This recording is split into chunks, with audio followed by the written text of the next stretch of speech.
कल्पनाओं की कहानियाँ ज़िंदगी के पन्नों पर, क्योंकि मैं कहानी हूँ। खूनी दरिंदा, a murder mystery, suspense and thriller story, भाग 12, खूनी की तलाश। अब इंस्पेक्टर तिवारी इधर उधर देखते हुए कुछ कहते हैं। तुम्हें घबराने की बिल्कुल ज़रूरत नहीं है, लेकिन तुम्हारी गलती ज़रूर है कि तुमने अपनी ड्यूटी पूरी तरह से नहीं दी। तुम दोनों पहरा देने के बजाय कैबिन में जाकर क्यों सो गए थे? अब इंस्पेक्टर तिवारी ने बातों को इधर उधर घुमाते हुए उनसे पूछा, क्या इस समय बंगले में तुम्हारे छोटे मालिक अकेले ही थे? पहले संतरी ने घबराते हुए जवाब दिया, जी हाँ, घर के लोग तो मालाबार हिल वाले बंगले में रहते हैं।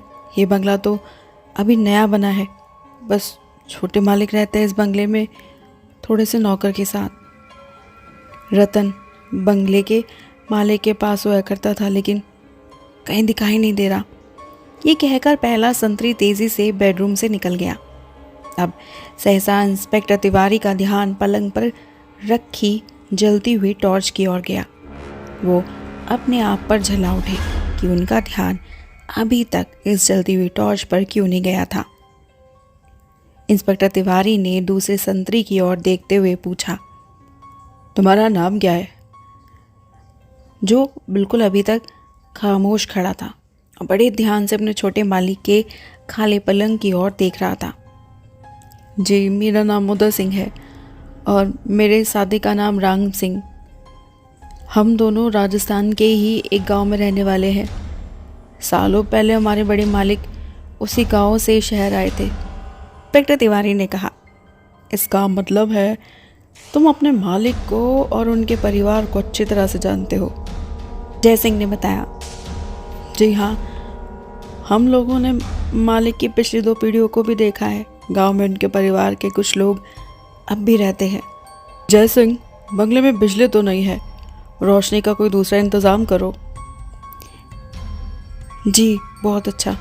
अब जय सिंह ने कहा और जेब में से माचिस निकालकर बीड़ी जलाते हुए एक रैक पर रखे लैंप को जला दिया। बेडरूम में पीली मध्यम रोशनी फैल गई और तभी राम सिंह रतन को लिए वहां पहुंच गया। इंस्पेक्टर तिवारी ने रतन की ओर देखा। रतन की उम्र 80 वर्ष से कम दिखाई नहीं दे रही थी। उसके बूढ़े चेहरे पर हवाइयाँ उड़ रही थी। आंखों में डर और आश्चर्य के साथ गहरा दुख भी झलक रहा था। तुम्हारा ही नाम रतन है? इंस्पेक्टर तिवारी ने रतन की तरफ घूरते हुए पूछा। जी हुजूर, रतन ने कांपती हुई आवाज़ में कहा और फिर कंधे पर पड़े अंगोछे से आंखों से बहते हुए आंसुओं को पोंछने लगा। तुम कहाँ थे? रतन ने रूंधे हुए गले से कहा, मैं अपनी कोठरी में सो रहा था हुजूर। वैसे तो मैं रोज़ाना छोटे मालिक के बेडरूम के बाहर बरामदे में सोया करता था, लेकिन रात उन्होंने बहुत ज़ोर दिया कि मैं अपनी कोठरी में जाकर सो जाऊं। अब इंस्पेक्टर तिवारी ने महसूस किया जैसे रतन कुछ कहते कहते रुक गया हो। वो रतन के ठीक सामने जाकर खड़े हो गए और उसके दोनों कंधों पर अपने हाथ को रखते हुए उसके आंसुओं से भरी आंखों में झांकते हुए पूछा, रतन, मेरा ख्याल है तुम इस परिवार के पुराने नौकर हो सकता है अब तक कि तुम्हारी सारी ज़िंदगी इसी परिवार में नौकरी करते हुए बीती हो। मैं जानता हूँ कि बंगला सेठ रूपचंद मारवाड़ी का है, जिनकी एक बहुत बड़ी फाउंड्री है। क्या तुम ये नहीं चाहते कि तुम्हारे छोटे मालिक के हत्यारे को पकड़ा जाए? रतन ने आंसू पोंछते हुए कहा, क्यों नहीं हुजूर, छोटे मालिक किशोर को तो मैंने गोद में खिलाया है। मुझे ऐसा लगा था कि तुम कुछ कहते कहते रुक गए थे। इंस्पेक्टर तिवारी की बात सुनकर रतन पल भर को जैसे हड़बड़ा उठा, लेकिन फिर उसने जल्दी से अपने आप को संभाल लिया। नहीं हुजूर, चुप रह जाने की तो कोई बात ही नहीं थी। हमारे बड़े बूढ़ों का कहना है कि जो आदमी इस दुनिया में ना रहे, उसके किसी भेद को बताना या उसकी बुराई करना बहुत बड़ा पाप है। लेकिन अगर इस बात से आपको हत्यारे को पकड़ने में कोई मदद मिल सके तो मैं बता ही देता हूँ। हमारे छोटे मालिक बड़े जवान थे, करोड़पति बाप के बेटे थे, इसीलिए उनमें वो सभी बुराइयाँ थी जो धनी बाप के बेटों में होती है।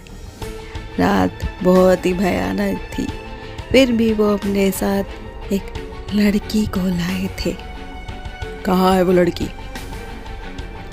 वो तो रात के 11 बजे के बाद चली गई थी। क्या उसके पास अपनी कार थी? जी नहीं, वो मालिक की कार ले गई है। छोटे मालिक ने कहा था कि सुबह उसके घर आकर कार ले लेंगे। क्या तुम उस लड़की को जानते हो? कहाँ रहती है वो? क्या नाम है उसका? छोटे मालिक के साथ पहले जो लड़कियां आती थी उनके नाम और पते तो मैं जानता हूँ, लेकिन रात जो लड़की आई थी उसे मैंने पहली बार ही देखा था। उसका नाम और पता मुझे मालूम नहीं, रतन ने बेबसी भरे स्वर में कहा। तुम मुझे उन लड़कियों के नाम बताओ जो किशोर की रात बिताने के लिए आती थी। वो तो कुल 3 लड़कियां हैं। पहली है सपना, वो अंधेरी में लड़कियों के सरकारी हॉस्टल में रहती है। दूसरी है रंजना, वो शाहदरामी स्टेशन के पास एक जनरल स्टोर में सेल्स गर्ल है। और तीसरी है हंसा, वो दिलशाद गार्डन हिल पर बंगला नंबर 16 के हिस्से में रहती है। प्रिंसेस स्ट्रीट पर किसी ऑफिस में स्टेनो है। इंस्पेक्टर जोगलेकर ने तीनों लड़कियों के नाम और पते अपनी नोटबुक में लिख लिए और फिर अपने ड्राइवर से बोला, महीप सिंह, तुम पुलिस स्टेशन जाकर फोटोग्राफर और उंगलियों के निशानों के विशेषज्ञ को बुलाओ, और अगर टेलीफोन लाइन ठीक हो तो मेजर साहब को फ़ोन करके कह देना कि वो गीता कॉलोनी के 32 नंबर बंगले में फ़ौरन चले आए। और अगर लाइन ठीक ना हो तो सार्जेंट गोखले से कह देना वो मेजर साहब के बंगले में चला जाएगा। जी बहुत अच्छा, ड्राइवर ने कहा और तेज़ी से बेडरूम के दरवाजे की ओर बढ़ गया। रतन ने एक लैम्प जलाकर गलियारे में रख दिया। इंस्पेक्टर तिवारी ने जय सिंह को बंगले के मेन गेट पर भेज दिया और रतन से कहा कि वो सर्वेंट क्वार्टरों में जाकर सभी नौकर नौकरानियों को बुला लाए। रतन और जय सिंह के जाने के बाद इंस्पेक्टर तिवारी किशोर के बेडरूम का बड़े ध्यान से निरीक्षण करने लगा। उसे बेडरूम में केवल एक ही चीज़ काम की दिखाई दी, वो थी एक लिपस्टिक और चाबियों का एक खूबसूरत गुच्छा। उस गुच्छे में केवल 4 छोटी और एक बड़ी चाबी थी। इंस्पेक्टर ने चाबियों का गुच्छा उठाकर संतरी राम सिंह को दिखाते हुए पूछा, क्या चाबी का एक गुच्छा तुम्हारे मालिक का है? जी नहीं, छोटे मालिक के चाबियों के गुच्छे में तो ढेर सारी चाबियां हैं। शायद ये गुच्छा उस लड़की का है जो रात आई थी। राम सिंह ने बड़ी ही गंभीरता से जवाब दिया। राम सिंह, तुम्हारी ये खामोशी और तुम्हारी ये गंभीरता मुझे कुछ रहस्यपूर्ण मालूम हो रही है। क्या तुम कोई ऐसी बात जानते हो जो तुम्हारे मालिक किशोर की हत्या पर रोशनी डाल सके? इंस्पेक्टर साहब, जब से मैंने सुना है कि मालिक की हत्या हो गई है मैं सोच में पड़ गया हूँ। छोटे मालिक तो बचपन में 10 साल की उम्र में ही अमेरिका चले गए थे। वहीं रहकर 15 साल में उन्होंने इंजीनियरिंग की डिग्री ली थी और पिछले साल ही वो अमेरिका से वापस आए थे। उन्हें आए हुए अभी पूरा साल भर भी नहीं हुआ। उनकी कुछ लड़कियों से दोस्ती थी, इसके सिवा उनमें कोई बुराई नहीं थी। गरीबों के लिए उनके मन में बड़ी दया माया थी, कभी किसी पर नाराज़ होते हुए मैंने नहीं देखा, उनका कभी किसी से लड़ाई झगड़ा भी नहीं होते देखा, फिर ऐसे भले आदमी को किसने मारा होगा।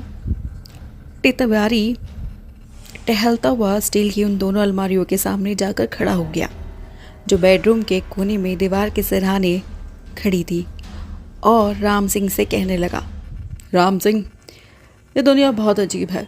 ईमानदार और भले आदमियों का इस दुनिया में रहना मुश्किल है और जीना भी मुश्किल है। अपराधी अपराध करने के बाद भी शान से ज़िंदगी बिताता है और एक निर्दोष की गर्दन बिना किसी कसूर के काट डाली जाती है। बड़े ध्यान से उन अलमारियों को देखने लगा। सहसा उसे ऐसा लगा जैसे अलमारियों के पट तो बंद हैं, लेकिन उनके ताले खुले हुए हैं। उसने जेब से रुमाल निकाला और हैंडल को पकड़कर घुमाया। अलमारी खुल गई। उसे दोनों अलमारियां खोल दी। एक अलमारी में मोटी मोटी किताबें और कुछ फाइलें रखी हुई थी। किताबें और फाइलें इस तरह ठसाठस भरी हुई थी कि उनमें से कोई भी चीज़ निकाली गई हो ऐसा मालूम नहीं होता था, लेकिन दूसरी अलमारी में रखी फाइलें इधर बितर पड़ी थी, जैसे उन्हें किसी ने खुरेदा हो। ये भी हो सकता है कि उनमें से कुछ फाइलें गायब भी हों। सिंह, इधर आओ। डॉक्टर तिवारी ने संतरे को बुलाया, और जब वो उसके पास आ गया तो उसने पूछा, इस अलमारी की ये फाइलें तितर बितर क्यों है? छोटे मालिक तो हर चीज़ को बहुत ही करीने से रखा करते थे। इस अलमारी को उनके और उनके सेक्रेटरी ललिता के अलावा और कोई नहीं खोला करता था। कहीं ये अलमारी उनके हत्यारे ने तो नहीं खोली? वो उसमें से कोई चीज़ उठा कर तो नहीं ले गया? राम सिंह ने सोच में डूबे स्वर में कहा, फिर एक पल रुक कर बोला, अगर इस अलमारी से कोई चीज़ निकाली गई होगी तो मालिक की प्राइवेट सेक्रेटरी ललिता बता देगी। इंस्पेक्टर तिवारी ने रुमाल से हैंडल पकड़कर घुमाए और अलमारियों के पट बंद कर दिए, और तभी बंगले के बाहर पुलिस वैन के सायरन की आवाज़ सुनाई दी। लगता है मेजर साहब आ गए, इंस्पेक्टर तिवारी ने कहा, और तेज़ी से चलता हुआ गलियारे में मोड़ पर जाकर खड़ा हुआ। सार्जेंट गोखले के साथ स्टाफ के कुछ सदस्यों के अलावा मेजर और मालती भी थे। उनके आगे आगे क्रोकोडाइल था, जो गलियारे के फर्श को सूंघता हुआ बड़ी तेज़ी से किशोर के बेडरूम की ओर बढ़ा चला जा रहा था। गलियारे के मोड़ पर पहुंचकर क्रोकोडाइल मुड़ा और झपट कर किशोर के बेडरूम में चला गया। मेजर बलवंत, मालती, इंस्पेक्टर तिवारी और पुलिस के अन्य कर्मचारी किशोर के बेडरूम के दरवाजे पर पहुंचकर रुक गए। क्रोकोडाइल पलंग के पास खड़ा कुछ देर हवा में कुछ सूंघता रहा और फिर तेजी से निकलकर सीढ़ियों की ओर भाग छूटा। मेजर बलवंत ने मालती और इंस्पेक्टर जोगलेकर को उसके पीछे भेजे आने का इशारा किया। क्रोकोडाइल ऊपर की मंजिल पर बने 3 कमरों में बारी बारी गया और फिर बंगले की पिछली मुंडेर के पास उस स्थान पर जाकर खड़ा हुआ जहां आम के पेड़ की मोटी डाली छत के ऊपर तक फैली हुई थी। वो उस डाली की ओर मुंह उठाकर जोर जोर से भौंकने लगा। मालती ने अपने हैंडबैग से टॉर्च निकालकर आम के पेड़ की डाल पर रोशनी डाली। डाल पर कोई नहीं था। उसने टॉर्च की रोशनी सारे पेड़ पर डालकर देखा और फिर क्रोकोडाइल का पट्टा पकड़कर सीढ़ियों की ओर चल पड़ी। वो क्रोकोडाइल को लेकर आम के उस पेड़ के पास आ गई जिसकी एक मोटी डाल बंगले की छत पर दूर तक फैली थी। किशोर का कातिल कौन है? किसने किशोर को मारा? और किशोर की हत्या का पार्थ के अटैक से क्या रिलेशन है? जानने के लिए जुड़े रहेगा इस कहानी के साथ अंत तक। खूनी दरिंदा, सिर्फ और सिर्फ स्टोरी मैनिएक्स पर।